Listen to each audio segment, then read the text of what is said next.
তুই গো সবাই কোথায় গেলে? আজকে তোমাদের জন্য নিয়ে এলাম একটা ভিন্ন স্বাদের আলুর পরোটা। পরোটা মানে আমরা কি বুঝি? আটা দিয়ে আলু পেঁয়াজ। আজকে নিয়ে এসেছি ময়দা দিয়ে নিরামিষ আলুর পরোটা। তাহলে ঝটপট রেসিপিটা শুনে নাও। আমি এখানে 3 কাপ ময়দা নিলাম, তার মধ্যে লবণ আর মাস্টার্ড অয়েল দিয়ে ভালো করে ময়ানটা মেখে একটা পলিথিন ব্যাগে করে ওটাকে মুড়ে রেখে দিয়েছি, যাতে ওটার মধ্যে কোনো বাতাস না লাগে।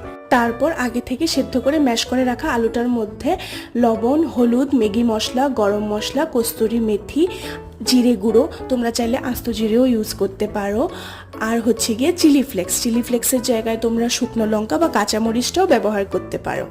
আলুটাকে এবার ভালো করে মেখে একটা রুটির ওপর আলুটাকে নিয়ে নেব, তারপর অন্য একটা রুটি দিয়ে ওটার মধ্যে চাপা দিয়ে এরকম করে কেটে ওটাকে গোল গোল করে বলে তারপর গরম তেলে ভেজে নেব।